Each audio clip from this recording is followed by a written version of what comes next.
Flock cameras capture a complete vehicle fingerprint and use neural networks to identify and track people. Flock's system can generate heat maps, charting a vehicle's movements for 30 days, which can be used to reconstruct a person's movements, associations, and habits. Flock's nationwide data sharing allows police in one state to track vehicles in another without probable cause. Flock cameras have been under much public scrutiny lately, and many have been destroyed. But Flock isn't the only private company helping to build a mass surveillance state. A company called Axon launched a clip-on streetlight camera called the Axon Light Post in 2025. The device is powered by the streetlight's socket and is designed to be installed on existing streetlights in under an hour. Axon terminated its partnership with Flock Safety in January 2023, which was seen as a strategic move to compete with Flock. But Axon is also less noticeable than Flock and much more difficult to destroy. The Fourth Amendment requires a detailed warrant with probable cause, but these new surveillance programs are collecting data on everyone without any suspicion and are in direct violation of the Fourth Amendment. Privacy is foundational to liberty. It is an area within which the individual is free from interference and able to do and think whatever he chooses. Without private space, individuals cannot develop their own thoughts or make independent decisions. Privacy ensures the government must rely on the consent of the governed, rather than predictive surveillance. Privacy shields individuals from arbitrary interference by the state, and the loss of privacy creates a relationship of domination. Privacy allows for the mistakes, embarrassments, and false starts that are part of human life without permanent public record. Modern surveillance systems that make every aspect of public life permanent, searchable, and trackable are fundamentally incompatible with the freedoms outlined in the U.S. Constitution. The transition from Flock to Axon is already happening rapidly on a local level.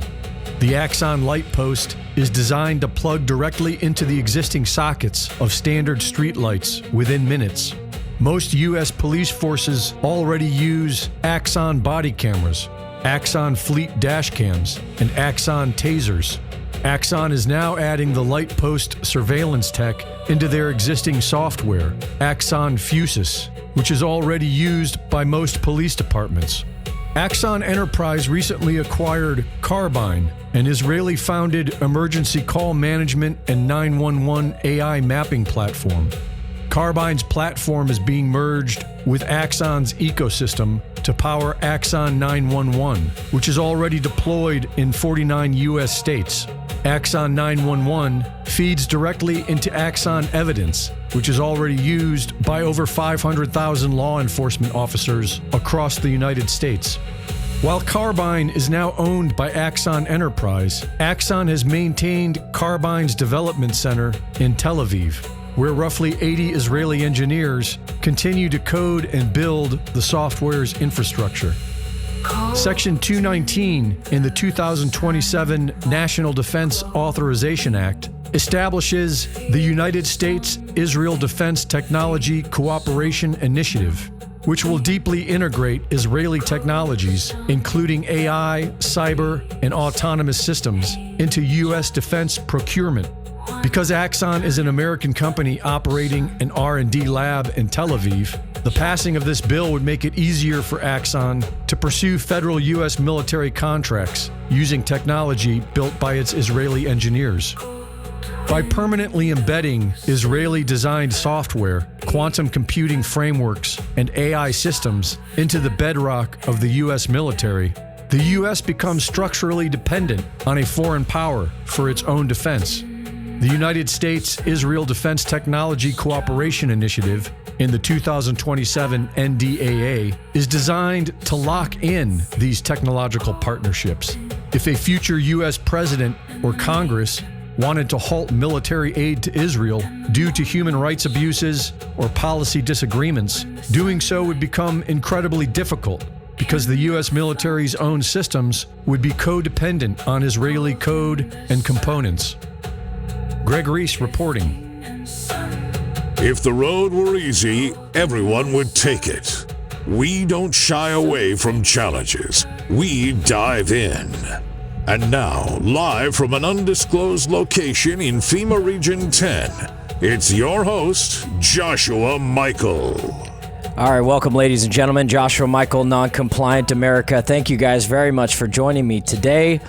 Powerful report by Greg Reese talking about the new surveillance state that's getting put out right in front of us.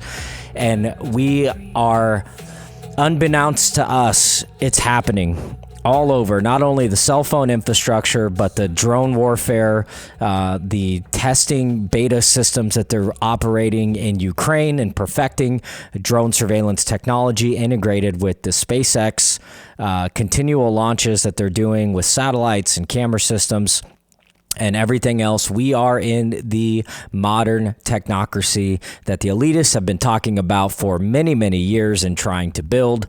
And we are here to try to expose it, to try to counter it, to create a human future in collaboration with some of the robots. We want the robots and the AI technologies and the quantum technologies to all integrate for the betterment of humanity, not to stamp us out or put the boot on our necks just like they did in 1984, the book 1984. It's very important that we continually hammer the important things. Now, I do want to get into a little bit with Trump's speech from the other day. I do want to play it.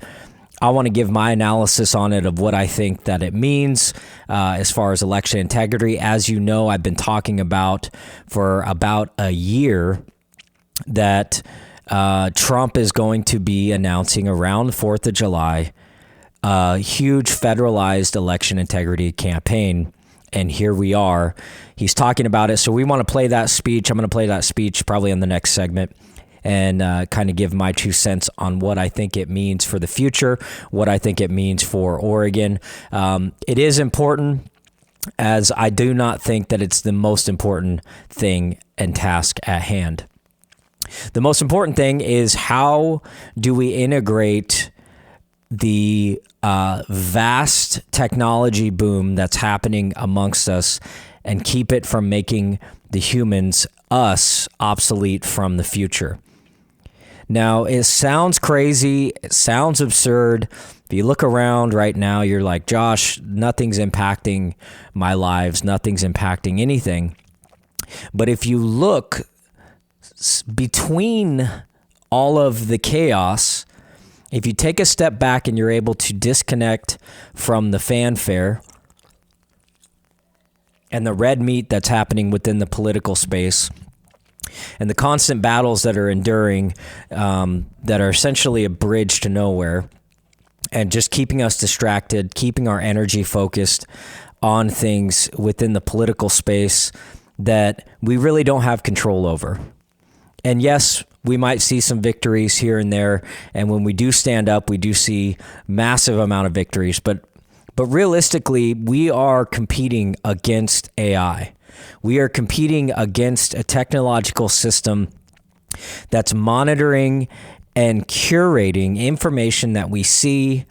It's stimulating certain groups, certain elements, trying to hit hot red buttons, keep us in a survival-esque-like state, to keep us in a docile defeatism mindset, to control us. Because the greatest weapon is time. And if you don't reassert your time back and retain your time and retain your balance and retain your sanity, you're going to be spun out, and days turn into months, turn into years. And that's the biggest game that we have, right? Is time. Think about this. It's been over 10 years since Trump came down the escalator. Within that, he had promises to, make America great again, bring the country back to a balance of integrity and justice and all these things within the system. And he's been promising that for a decade now. But what's the one thing that they've got us of time? We've only got about 2 years left of the Trump administration.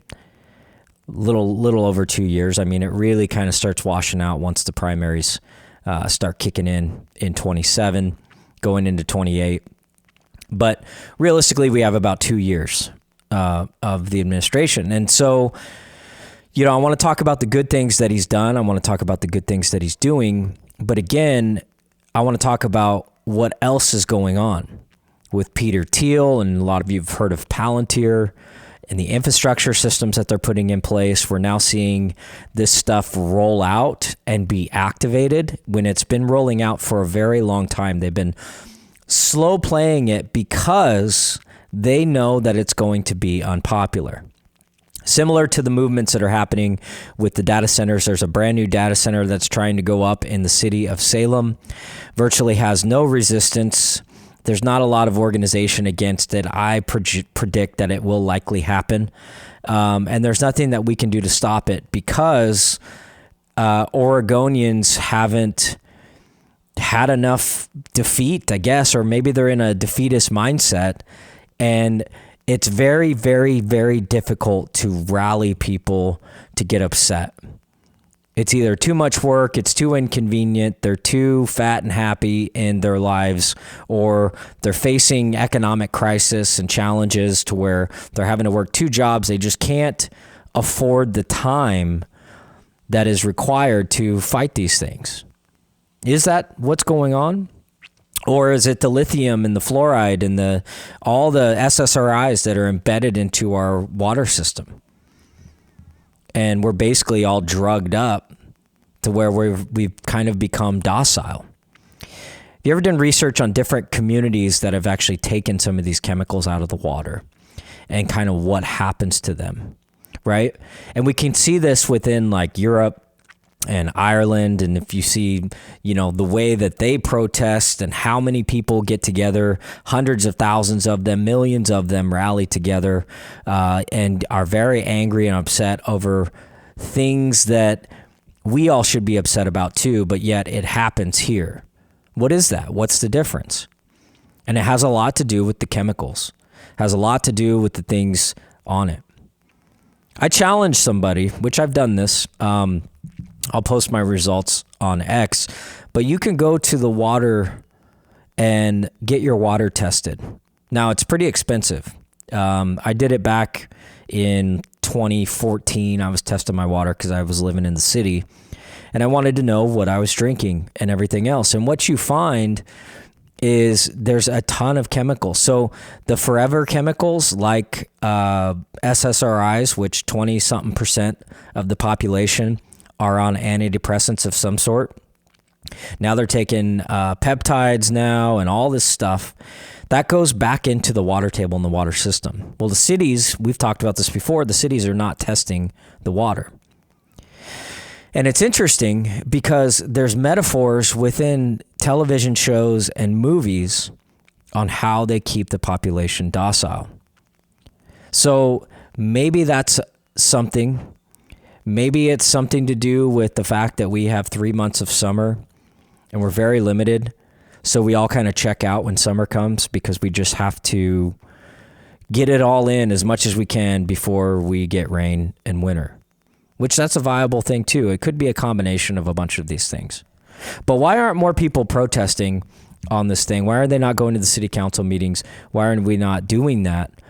That's a great question because the surveillance state is being rolled out. Now, the flock cameras are here in Oregon. They're not as heavy as some of the other parts of the country, but rest assured they are definitely coming here with virtually little to no resistance. And the data center that's being built is one of many. And the impact that it's going to have, one better question is, where are they going to be getting their water from? They're not near a heavy water source, so they're probably going to be digging wells, which is any of the surrounding areas are going to be impacted for that, as well as the noise that it's going to create and the energy footprint that it's going to consume is going to be extraordinary. So we want to get into that. That's kind of the news today. Hope you guys are doing well. It's July 18th, and we are excited to get into this. We'll see you on the other side.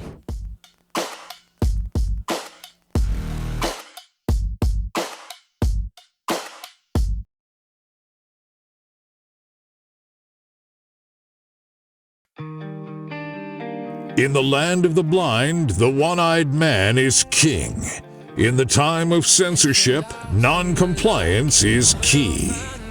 From an undisclosed location in FEMA Region 10, it's your host, Joshua Michael. All right, so we're going into some of the volatility that's happening in this new digital space in which we're being inducted to whether we like it or not. Our phones are listening to us or taking pictures of us every nanosecond. We've seen this when there's people videotaping somebody else using a phone. If it's an iPhone, you can see it just snapping pictures with the infrared. It's snapping constant pictures, biometrics, just constantly taking pictures of you. It's pretty wild, and we just accept it because we want the convenience. The convenience of an iPhone, the convenience of a Google phone, the integrations with the cloud systems, and not having to print paper anymore and have filing cabinets and all the different things that we've acclimated away from into this new digital space. I have a customer, they lost their password for their email, and they don't know it. They don't have a clue. They don't know the password for their domain. So they are completely locked out, and it's forcing them to do this 7-day process survey they have to submit to Google, and it's this big, huge ordeal. But they're basically dead in the water with their business until they can get access to their emails. Now, I've told them, and we all should know, you've got to save your passwords. I recommend a good password management system that has failovers and backups, print things out, store them in a safe place, and just have some of these precautions. You know, I had a crypto wallet back in 2013, 2014 that I lost. It's kind of a long story, but it's gone. And it was worth about $15,000 at the time. Now it's worth about $450,000. And there is zero way to get it. I can still see the profile. It's still there, but I don't have access to it. So even me being more of a digital guy and a technology guy, things can happen. And that's kind of the downfalls with this new digital space that we're living in. So we sacrifice convenience for our liberties. And I just want to remember that as we're going into this next section in regards to the flock systems and what's to come next. So I think flock, they're giving it to us. They're testing our resistance levels. They're testing how much we're going to put up with. They're testing with all of these different things. But that's simply just phase one. Phase one are stationary cameras that are put up, integrated on lamp posts and light posts in different parts of the city and everything else. But what's phase two? That's a good question. Axon, the company that was talked about in the Greg Reese report in the beginning, they have Taser drones that are coming to a city near you. Now you think, Taser drones, how are they going to do Taser drones? So we've seen this before. And this comes down, this is why I reference a lot of movies a lot of the time, because they have to pre-program us to be able to accept the future that they're trying to build. And if we don't and haven't seen any reference to it, it's so foreign that they found through psychological studies that we're less likely to accept it. That's why you have movies like Children of Men, World War Z, all these things that corroborated with what happened during COVID in 2020. That made the lockdowns possible is because they pre-programmed us for decades into this biohazard, biowarfare scenario, lockdown, zombie apocalypse type stuff. We've seen this movie a bunch of times to where when the news comes on, we correlate the outcome that happened of the movie with our pre-programming and subconscious into the outcome of what our current state of affairs were. And it basically became a horror movie, caused people's nervous system to collapse, which then put them in a completely submissive state and made them malleable from getting them off of their routine-based systems. Routine-based systems such as going to a certain store, going and operating and coordinating and collaborating with groups, right? People became very antisocial because this deep instilled fear that was pressed upon us and pre-programmed prior to this happening created an environment, a trauma response. And any of the dark elitist books, if you've read them, the reason, like, there's a lot of deep research about the pedophile networks and, you know, the torture that they do with children, and all of this stuff is not just about power and control, but it's about breaking the psychology of these children, essentially turning them into sociopaths, which makes them impressionable in an impressionable-like state. Similar to the drug that they're talking about down in Mexico called Ibogaine. If you look at that, basically it recreates a trauma that's happened within your life and allows you to re-navigate it through it. So any PTSD that you've had, a lot of soldiers go there and do it, or if you have strong drug addictions and things like that, Ibogaine has become very successful because it's stirring up those trauma responses and allowing you to navigate and heal from them, which then they don't become a part of you. Well, a lot of us have a lot of trauma from COVID, and we've been in this survival state, and there's a selfishness that kind of emerged from that, where you kind of are a little bit more selfish, you're a little bit more recluse, you're a little bit more of this, and you're doing things, you're ordering things online now, you're not socializing, and you're integrating into the machine-based systems because subconsciously you've been programmed that that is the future. And I know I'm going off on a long tangent kind of all over the place, but I want to get back to these Axon Taser drones. And they come straight out of the movie Minority Report.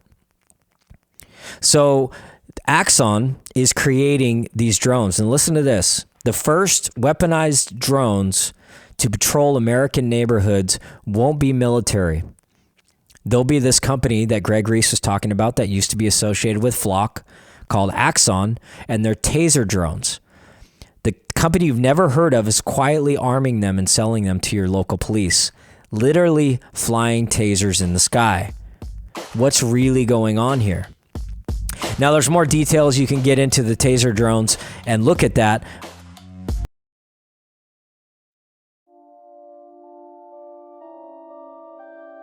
It's time to unmask the truth and expose the lies.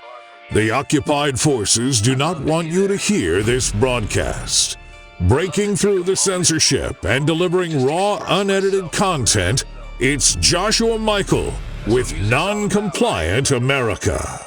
Not if you're actually trying to make... Got a little cut off there on the last segment. I was just completely embedded into this article about these taser drones because the city of Salem has, like... You know, we've been very critical about that actual, the new police department that they built downtown in Salem.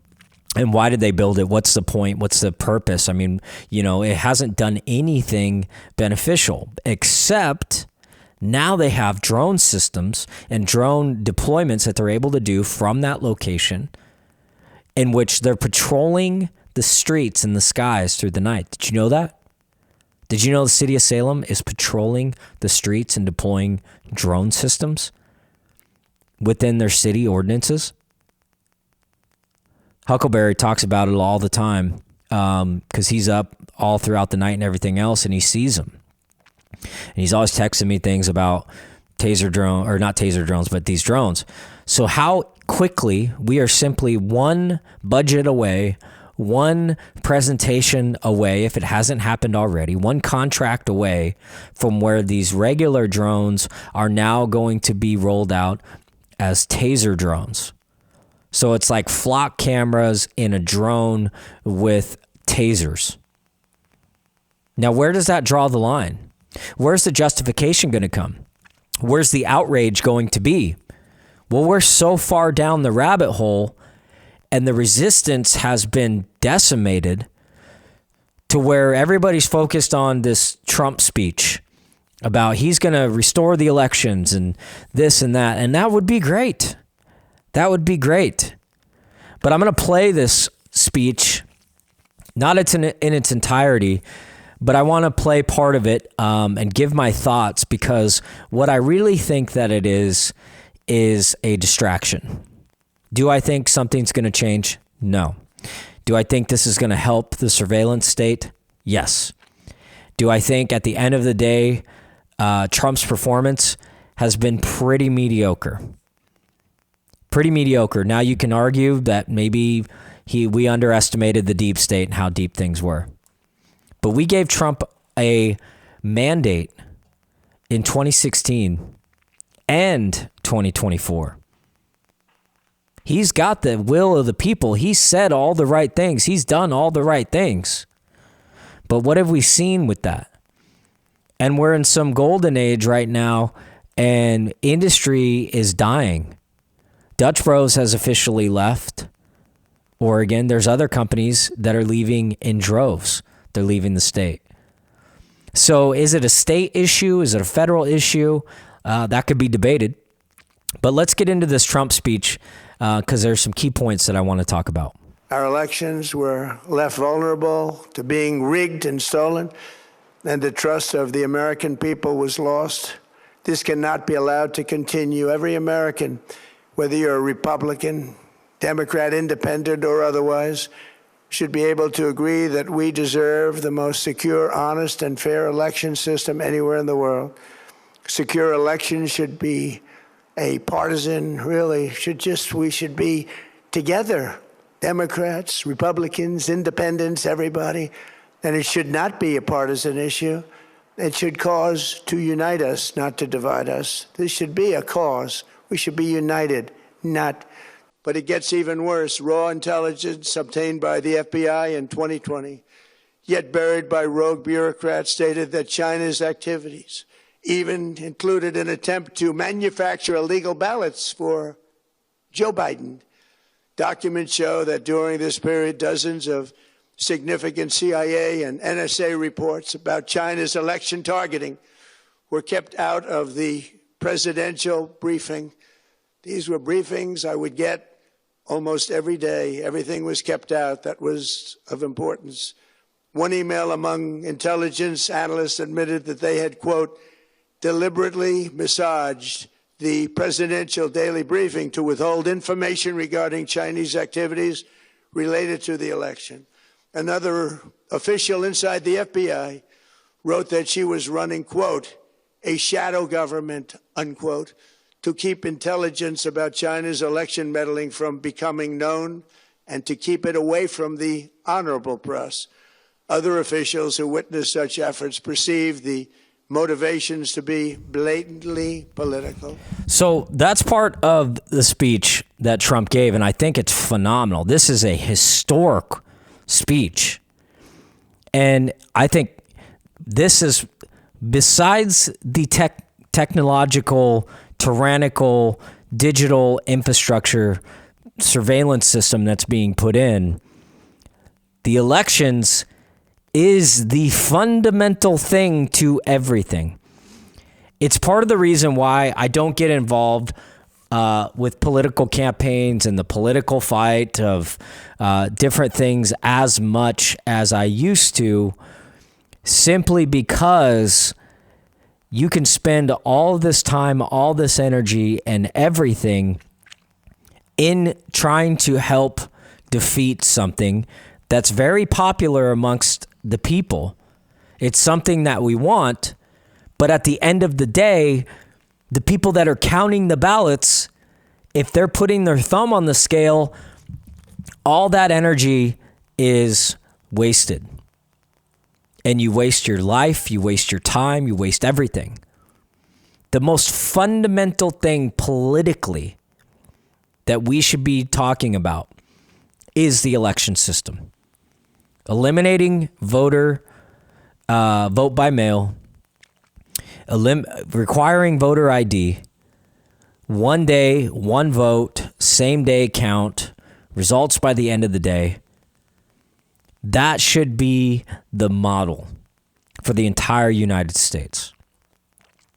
I don't care what anybody says about the election system in Oregon.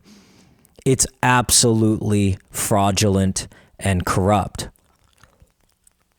So, when you have a corrupt system like that, you have a corrupt political class. And so it's not just the Democrats, it's the Republicans too. They're working with the Democrats. It's two sides of the same bird. We need an American party, an American system that is going to restore the republic the way that it needs. I was listening to Kevin Starrett and Rob Taylor the other day on an interview that they were doing on Rob's Friday Night Rant. And Kevin brought up a really good point, and it's the same point that I absolutely believe. It's a lot of these Republicans, as they're good-hearted, they're great people, they mean well, but they're living in a fairy tale the same way that the Democrats are living in a fairy tale. And the fairy tale is very simple. With the Republican or Oregonian Republicans is they're always talking about the Constitution. They're always talking about violation of our rights. They're always talking about restoring the republic. They're always talking about all of this stuff. But the reality is that we're not living in that state. We're not living in that world. And so it sounds great. Yes, I would love a future, but until we can sift out the school systems and retrain the generations, which it is happening, it's going to take some time. I do believe we will be into that future. But right now, we're not living in that. We are living in a tyranny. We just don't realize it because they mask it so well, and they have great PR campaigns to counter any type of trends that start popping up online. And they simply look at the trends. They have the systems. They develop the counter talking points. They pull out their megaphone and they say, that's not true. Similar to the CEO that was in an interview with flock cameras stating, bold-faced lying, stating, we don't track people. Our cameras do not track people. All while you have police officers showing up at people's houses, tracking people, saying, we saw you there at 12:51 and you left at 1:36. That's pretty accurate to not have somebody on camera and be able to do that. So they're going to lie to us until, just like COVID, we decided to take the mask off. And until we decide as a collective, through information and taking a stand and making a small sacrifice within our life to disconnect from these technologies, to say no to these systems, to stop ordering everything on Amazon and put your shoes on and go to the store. They want you to stay at home. They want you to watch Netflix all day. They want you to get on government assistance, which is super easy to get on, by the way. I could get on government assistance right now. You can get on government assistance right now. It's easy. They don't check. They don't challenge. Nothing. And so that's where they want you. So the best way to counter it is to do the opposite. Leave your house without your phone. Don't disconnect. Don't use Google Maps. Get a regular map. My friends the other day, we were talking about having physical maps. Who's got that anymore? Well, I got one in my car because you never know when you're not going to have cell phone service or anything else. And yes, it's nice. It's convenient, especially when you travel. You don't know things. But it's okay to get lost. And you'd be surprised how quickly, if you stop using your maps, how much your brain goes into download mode and it starts downloading areas of the map to where you start remembering landmarks similar like you used to. So if you knew this was in this area, you can kind of determine. And then also realizing like addresses, how they descend and how the odd ones are on the left and the even ones are on the right. And you kind of learn houses and things like that. basic things that we all used to know, which we've lost. So we have to get that back before we get our country back. We'll be right back.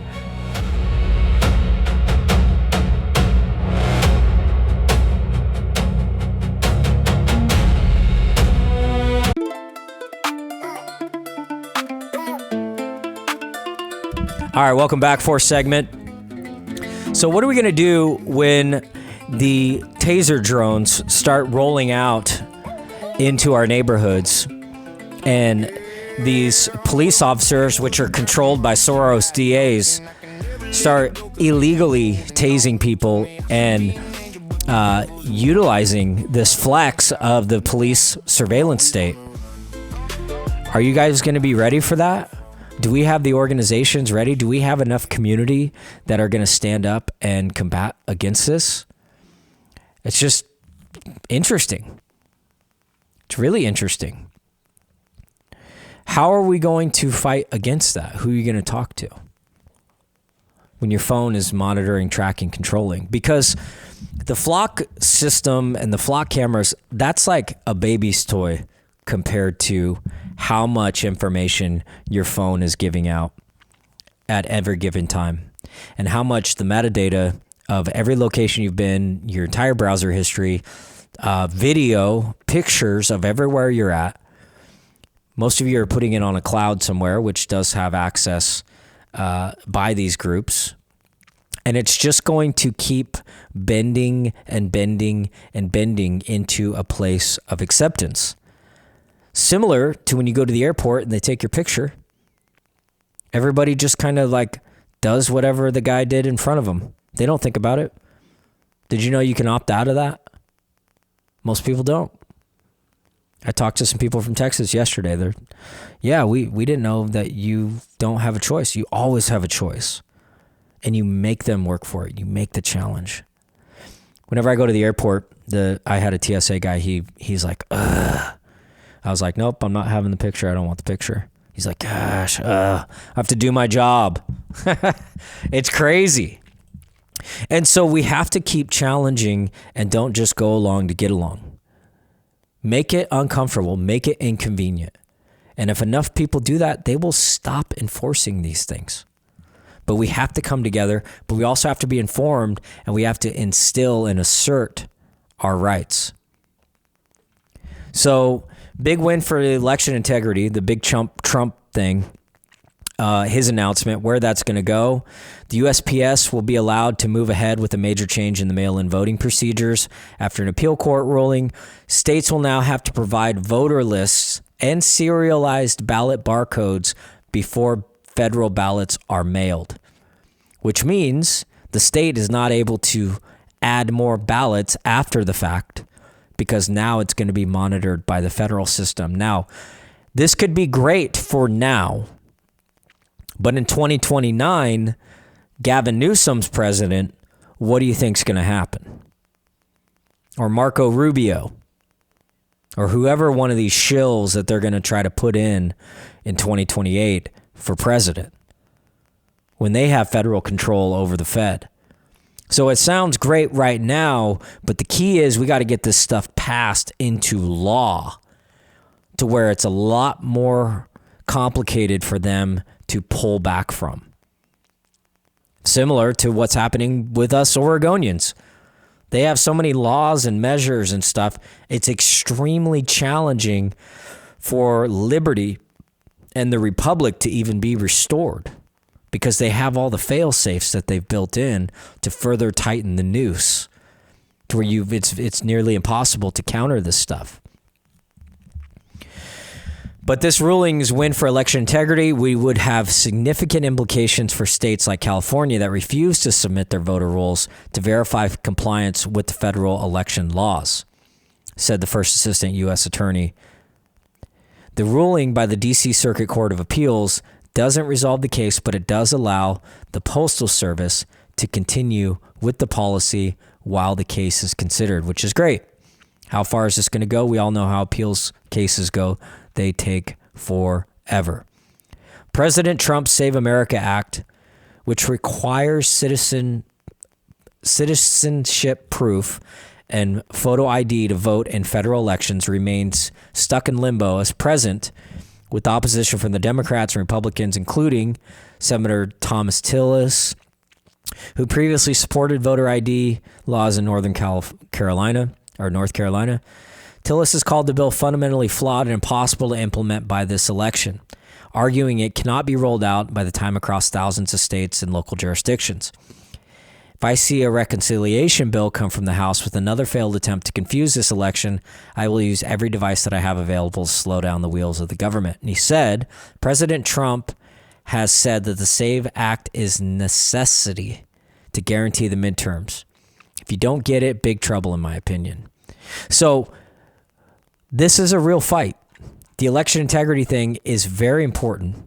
And again, if we don't restore the elections, we might as well not have elections, because there's constant disappointment. We always lose by 49%, and the hamster wheel continues. And then we get on, we get charged up, and we get pissed off because more and more tyranny keeps rolling out around us. And then we gain up some steam, and then we're like, okay, this is the hill we're going to die on. And there's a lot of momentum, and you're like, there's no way this guy's going to lose or this gal's going to lose. There's no way. There's just way too much momentum. And then they lose, and the election goes on for 7 days or 10 days or 14 days or a month. And we just kind of go back and like, let's turn on our Netflix. Let's keep watching that. That sounds good. I just don't want to be here anymore. This is too much for me. I can't take it. I'm going to watch a movie where they have victories so I can get my little dopamine fix and act like I'm winning and I'm a part of something. Because the television shows have programmed me into that level of fulfillment versus the real fulfillment that happens in real life and real activism and real engagement and participation within the community. But I get it. I'm checked out a lot. I had to decompress a lot after the primaries because I saw so much stuff that was like, what the heck is going on? Who are we? What are we fighting for? What are we spending our time and volunteering our time and money into doing? And it becomes a big disappointment. And I don't like that. It's demoralizing.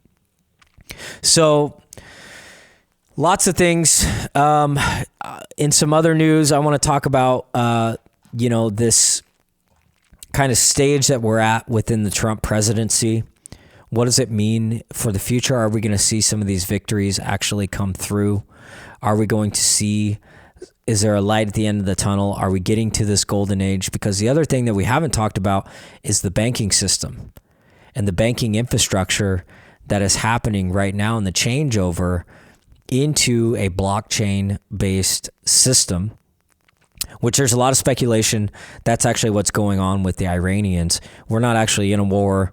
We're doing a sea change in combating against China. Because China is the big Goliath in this equation. And they walk very quietly and subtly in a lot of the moves that they do. And they're brushing off this election integrity claim that Trump has. They're just brushing it off like it's nothing. They don't really care because they control the media. They control a lot of our infrastructure and a lot of things. So if there's traction that's built on this thing, they are going to have some type of new 9/11 to try to curate us back into the teat and put us back in the palm of their hands to be asking them for forgiveness. So be on the look of that. I think that that's probably teeing up for this fall. They're going to get something. They're going to blame it on Iran or blame it on Russia or blame it on something to try to get us back in line and roll out this next phase of these Taser drones and surveillance state. Because we're not out of the woods. We are in a war, folks. And the point of this show is to try to arm you up to the best of your abilities to be able to counter and combat some of this stuff. And a lot of it's informational. Thanks for listening. Joshua Michael, Non-Compliant America. Stay vigilant, and we'll see you next week.